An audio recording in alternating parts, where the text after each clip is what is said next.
Okay, in order to talk about the baptism of the Lord, I'm going to talk about a wedding. How many of you, it's probably the older generations, how many of you remember having your bands of marriage printed in the bulletin? Okay, well, no. Do you know the reason why? The bands, B-A-N-N-S, not B-A-N-D-S, B-A-N-N-S, was so that if anybody had objections, they can come to the priest. So, Father, Pat Barkey was married before, he can't get, that's what it was for. And the reason why they did that was because marriage was, and still is, considered final. It is something that is witnessed in front of the whole community. To understand what Jesus' baptism is all about, that's the thought I'd like you to keep. Most people, when they think of baptism, they think of original sin. Jesus had no original sin. Why was he baptized then? That's the thought that has been mostly forgotten over the centuries. And it's being brought back, it has been brought back to be reminded of who we are. When I was baptized, the baptismal font was in the vestibule of the church, underneath the steps going up to the choir loft. It was only room for the priest, the parents, and the godparents had to stay right behind in the hallway. Baptisms were not for families. It was just something that had to be done. That's not what baptism is all about. Baptism, if we go back to the early church, if we go back to the early Christians, baptism was just like marriage. You were making a commitment with your life. You were making a commitment not only to yourself, but to God and His church, saying, this is who I am. I want to be a follower of Christ. I want to be Jesus' disciples. That's why Jesus was baptized. It begins with an interior change, a change of the heart.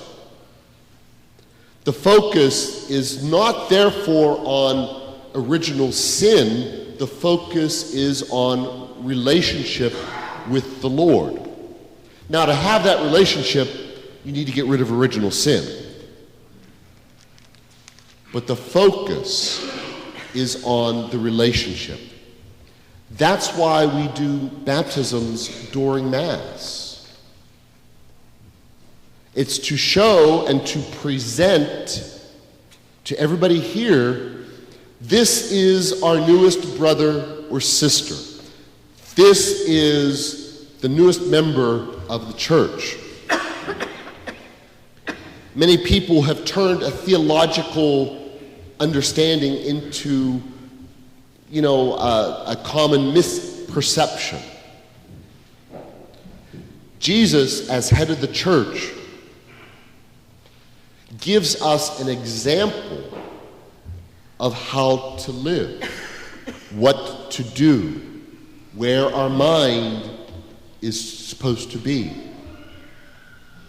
By being baptized as human, he's saying, Lord, I acknowledge my guilt, I acknowledge my sinfulness, even though he had none, and I place my soul in your hands. When the person to be baptized, the adults to be baptized, came out of the water, they were a new creation. It's 2,000 years. What does that mean for you and me? Well, this is what I'd like you to meditate on today for your spiritual reflection. If baptism, whether it was made as an infant and confirmed by you at your confirmation, or whether you were baptized as an adult, where is your mindset? Where is your commitment to the Lord? If your parents made that commitment for you at your baptism as an infant, you confirmed that at your confirmation. Is your commitment to the Lord strong, mediocre, or weak? Are you willing to come up in front of this congregation and once again say, I am a Christian? Are you willing to be the witness you said you would? It's not that easy, is it?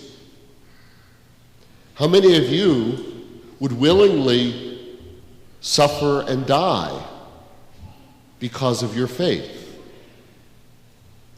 How many of you find it easy just to be quiet or, I don't want to cause any ripples. I don't want to cause any waves. I don't want people to know that I can't go to communion, or I don't want people to know that I go to church every Sunday. On the baptism of the Lord, I'd like you to think about that. This is not something that we just do. This is something that we are. We're going to redo the baptismal vows instead of the creed later. Think about where you are at. If you need to bolster yourself, okay, Lord, I'm not the best Christian that you want me to be. Let me try harder. Lord, give me the courage to be your witness. Baptism brings joy, happiness, and a life of serenity. It also, though, brings possible pain, suffering, martyrdom. It brings joy. It brings the cross. But in the end, what it truly brings is a closeness with the Lord. Are you living that life with the Lord? Or are you living a farce? Was your baptism valid, so to speak? Or have you made it inconsequential because of your life?